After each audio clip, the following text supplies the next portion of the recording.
ಅಲ್ಲ ಅವರಿಗೆ ಅವ್ರು ಯಾರೋ ಪೋಸ್ಟ್ ಮಾಡಿದ್ದವರು ಅವ್ರನ್ನ ಅರೆಸ್ಟ್ ಮಾಡಿ ಈಗ ಅವರು ಮಹಾರಾಷ್ಟ್ರದಲ್ಲಿ ಅರೆಸ್ಟ್ ಮಾಡ್ಕೊಂಡು ಕರ್ಕೊಂಡು ಬಂದಿದ್ದಾರೆ. ಅವ್ರ ಮೇಲೆ ಏನು ಕ್ರಮ ತಗೋಬೇಕು ಕಾನೂನು ಪ್ರಕಾರ ಕ್ರಮ ತಗೊಳ್ತಾರೆ. ಮತ್ತು ಅವರಿಗೆ ಎಲ್ಲ ರೀತಿಯ ಭದ್ರತೆಯ ವ್ಯವಸ್ಥೆಯನ್ನು ಕೂಡ ಮಾಡಿದ್ದೇವೆ.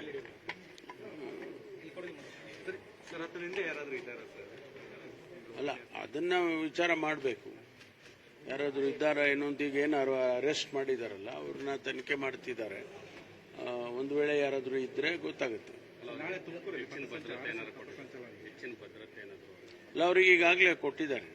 ಭದ್ರತೆ ವಿಚಾರದಲ್ಲಿ ಏನು ತೊಂದರೆ ಇಲ್ಲ. ಅವ್ರಿಗಾಗಲೇ ಭದ್ರತೆಯನ್ನು ಕೊಟ್ಟಿದ್ದಾರೆ. ಯಾವುದೇ ಸಂಘ ಸಂಸ್ಥೆಗಳಿಗೆ ಸರ್ಕಾರಿ ಭೂಮಿ ಅಂದ್ರೆ ಜಮೀನುಗಳಲ್ಲಿ ಅವಕಾಶ ಇರುವಂತ ಸಭೆ ಸಮಾರಂಭದಲ್ಲಿ ಹೇಗೆ ಅಲ್ಲ, ಈ ಖಾಸಗಿಯಾಗಿ ಯಾರಾದರೂ ಕಾರ್ಯಕ್ರಮ ಮಾಡಬೇಕಾದ್ರೆ ಮತ್ತು ಧಾರ್ಮಿಕ ಕಾರ್ಯಕ್ರಮಗಳು ಆ ಜಾಗದಲ್ಲಿ ಸರ್ಕಾರಿ ಸ್ಥಳಗಳಲ್ಲಿ ಮಾಡಬೇಕಾದ್ರೆ ಅದನ್ನು ನಿಷೇಧ ಮಾಡಿ ಅಂದರೆ ಅಥವಾ ಪರ್ಮಿಷನ್ ತಗೊಳ್ಳಿ ಅಂತ ಹೇಳಿ ಹಿಂದೆ 2013ರಲ್ಲೇ ಆದೇಶ ಮಾಡಿದ್ದಾರೆ.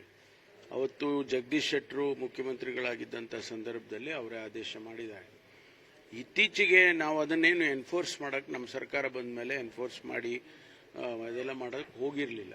ಈಗ ಇತ್ತೀಚೆಗೆ ಕೆಲವು ಸಂಘಟನೆಗಳು ಅದನ್ನು ದುರುಪಯೋಗ ಮಾಡ್ಕೊಳ್ತಾರೆ ಹಾಗೆ ಅಂತೇಳಿ ಕಂಪ್ಲೇಂಟ್ಗಳು ಅದು ಇದು ಬಂದಾಗ ಅದು ಹಿಂದಿನ ಆದೇಶನೂ ಇದೆ ಹಾಗೆ ಹಾಗೆ ಅಂತೇಳಿ ಈಗ ನಿನ್ನೆ ಕ್ಯಾಬಿನೆಟಲ್ಲಿ ತೀರ್ಮಾನ ಮಾಡಿ ಶಾಲಾ ಕಾಲೇಜುಗಳು ಧಾರ್ಮಿಕ ಸ್ಥಳಗಳು ಇವುಗಳನ್ನೆಲ್ಲನೂ ಕೂಡ ಖಾಸಗಿಯವರಿಗೆ ಕೊಡಬಾರ್ದು ಅಂಥೇಳಿ ಒಂದು ತೀರ್ಮಾನವನ್ನು ಕ್ಯಾಬಿನೆಟ್ ಮಾಡಿದೆ. ಅದಕ್ಕೆ ಈಗ ಎನ್ಫೋರ್ಸ್ ಮಾಡ್ತಾರೆ. ಅಲ್ಲ, ಹೋಗಲಿ ಜಾಗದಲ್ಲಿ ಕೂತ್ಕೊಂಡ್ರೆ ಯಾರು ಬೇಡ ಅಂತಾರೆ. ಅದಕ್ಕಲ್ಲ, ಕಾರ್ಯಕ್ರಮಗಳು ಮಾಡೋದಕ್ಕೆ ಮತ್ತು ಯಾವುದಾದ್ರೂ ಕೂಡ ಬೇರೆ ರೀತಿ ಚಟುವಟಿಕೆಗಳನ್ನು ಮಾಡೋದಕ್ಕೆ ಅವಕ್ಕೆಲ್ಲ ಅವಕಾಶ ಇರೋದಿಲ್ಲ. ಅಲ್ಲ, RSS ಅಂತ ಒಂದೇ ಅಂತ ಅಲ್ಲ, RSS ಸೇರಿ ಬೇರೆ ಬೇರೆ ಸಂಸ್ಥೆಗಳು, ಖಾಸಗಿ ಸಂಸ್ಥೆಗಳು ಅಂತ.